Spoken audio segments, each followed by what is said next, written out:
Assalamu alaikum wa rahmatullah. Bismillah, alhamdulillah, assalatu wassalamu ala ashrafil mursaleen, ala alihi wa sahbihi ajma'in, amma ba'd.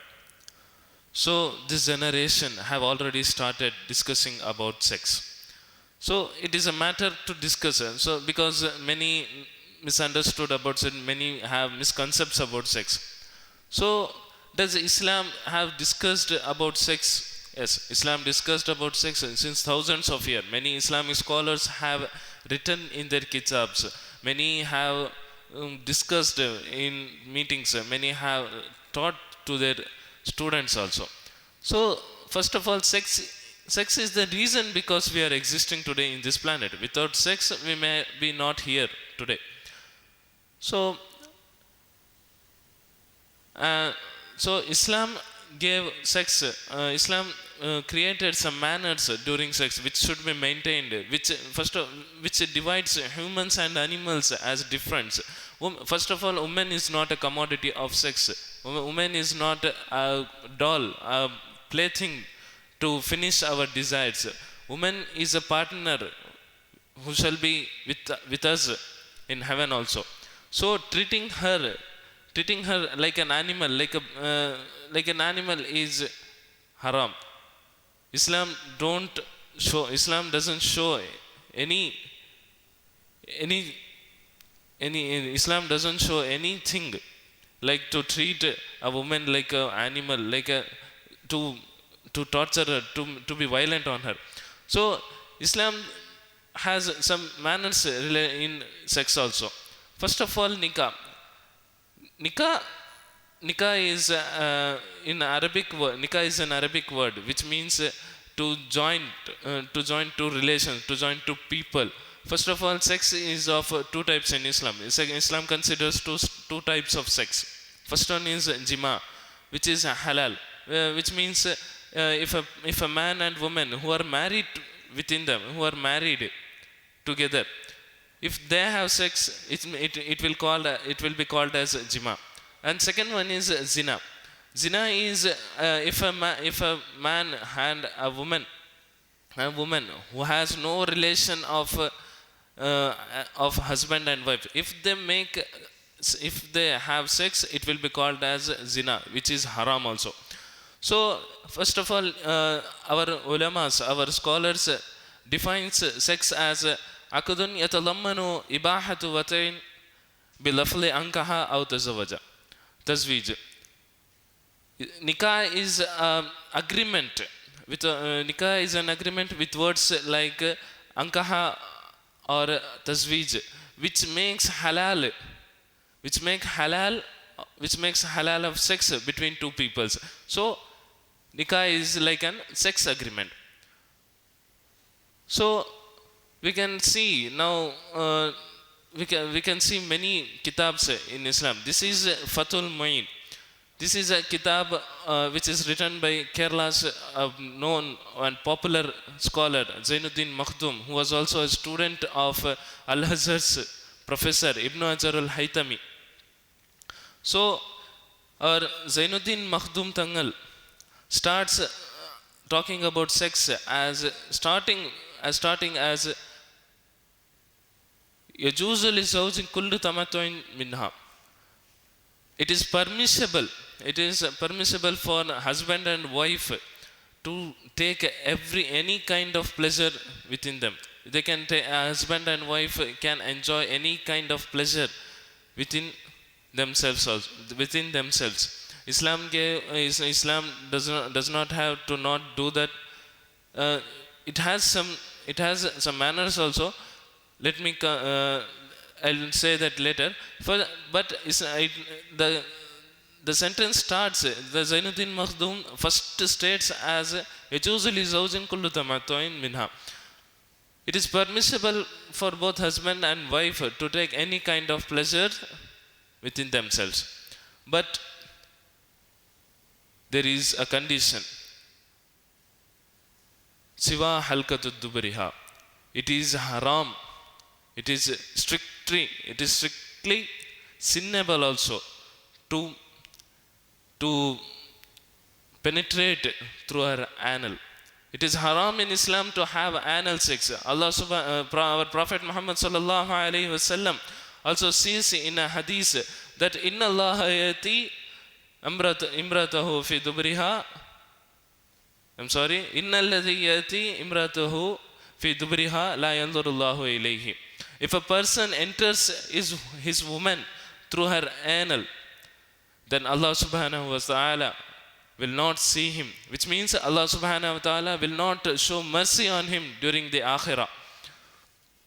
So a man and woman can have any kind of pleasure within themselves, but anal sex is haram, which is strictly prohibited in Islam.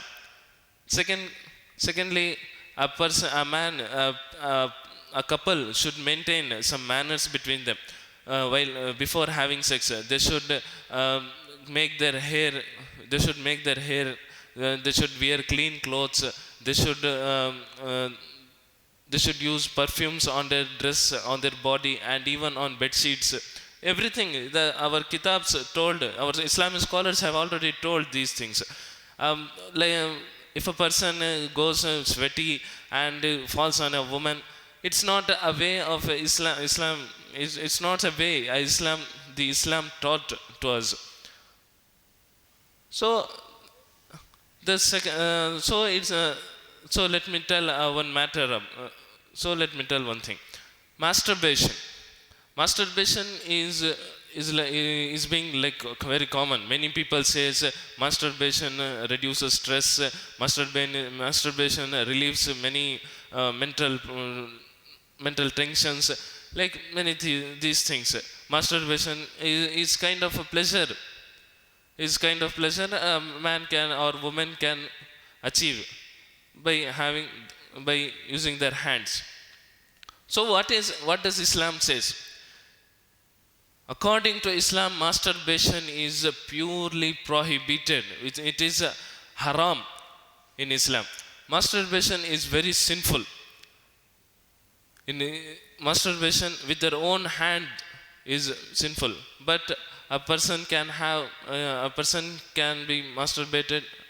A person can masturbate himself if only with the hands of the other partner. Or if a man wants to get masturbated, the wife can help him.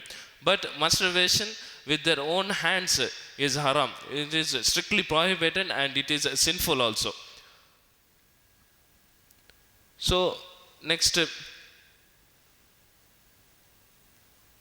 Islam even says that within couples, Islam see the lines which Zainuddin Makhdum have stated in this kitab. The lines clearly says that at least a couple should have sex within 4 days. A couple should have sex within 4 days, because it increases love between them. It increases a strong relationships between them. So which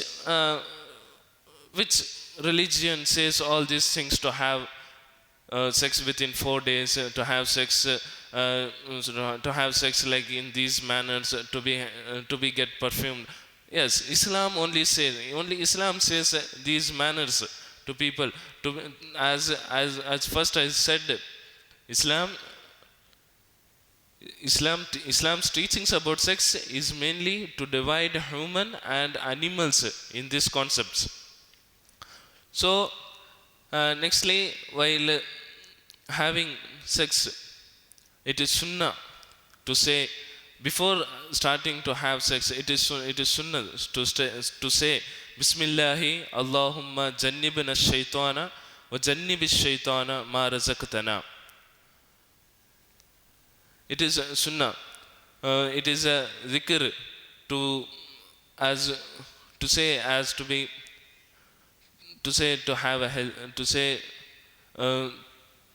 get free from evils while having sex. If we intend to have a child, that child should be healthy.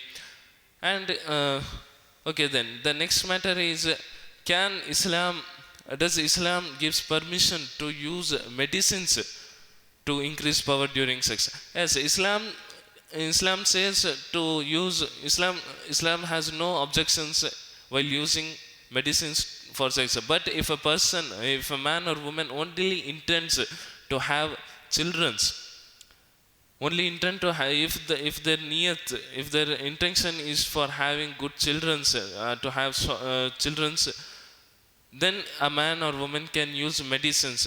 But there is a condition: the medicine should not make a side effect to their bodies. Some medicines have there are some medicines locally available in medicals which are harmful, which gives power for some time, but it weakens their body, it weakens their sexual power. So if using those kind of medicines which brings weakness to our body is haram, it is not permissible. But using natural medicines, uh, but using natural medicines is permissible in Islam, because if their intention is only to make children. Prophet sallallahu alaihi wasallam also said, "Tazawwujul waduda al waluda." You need to you need to uh, you need to get married, a married woman who is from a noble family, who is from a good family, and who can give birth to more children. Because for inni makathiru bikumul umam, because as my ummah increases, it increases my ummah, it increases my followers. In another hadith, Prophet sallallahu alaihi wasallam even says, mafakhur, as you have more children, as you make more children, I will be proud of, I will be proud to see that my ummah is very more populated.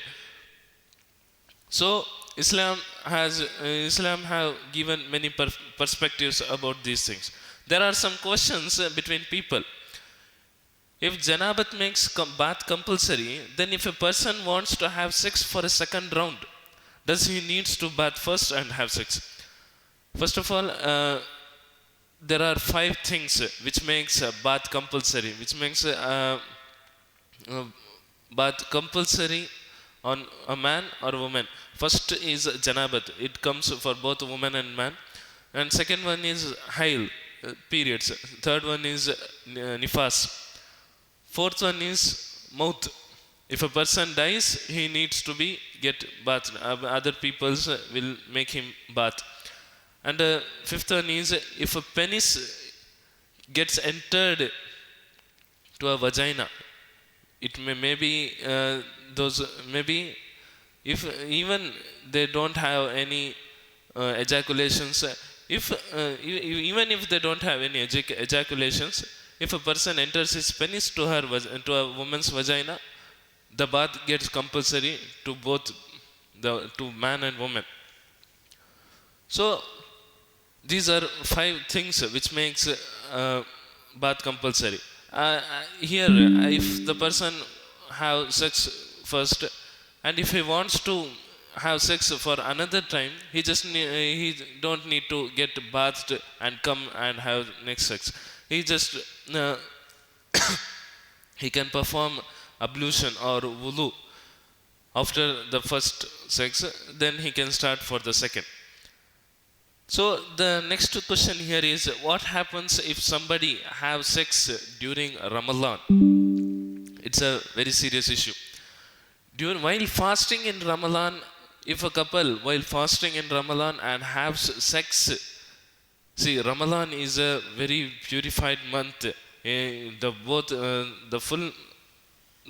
whole month, Muslims are busy having fasting, making ibadas to Allah subhanahu wa ta'ala.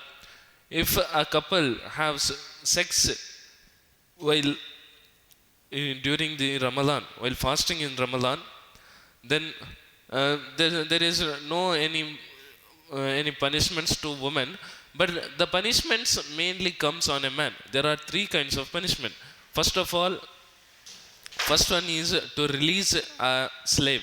It was old customs it was old periods custom to have slaves, to own slaves. If a person has sex during Ramadan, he needs to, as a punishment, he needs to he needs to free a slave. He needs to um, um, not selling a sale. He needs to free him. Or the second option is to have fasting for continuous 60 days without leaving even one day. To have continuous 60 days, let me tell you once again, these punishments are for only for men, not for women. Women don't need to mm, do all this fasting, etc. So second option is to have continuous 60 days of to have 60 days fast. And the third option is give give 60 miskins, it is 60 poors food, to give them food for 60 miskins. So I have said here three options.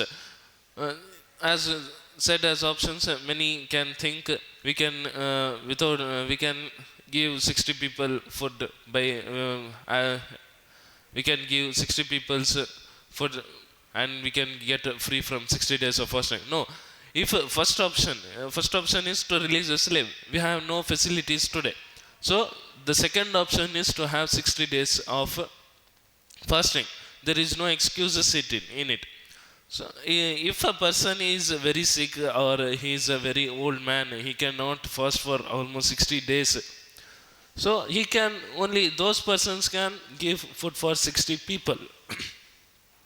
So these are some matters to discuss about Islam and sex. So at last, I want to say that may Allah subhanahu wa ta'ala increase, give us many children and make our Prophet sallallahu alaihi wasallam very proud in Akhirah, to see his, as he told in an hadith, he will get proud to see his more populated ummah. So let us be also part of making him pride. Allah subhanahu wa ta'ala may give us all children who are salihs and who will be useful for both this world and for Akhirah also.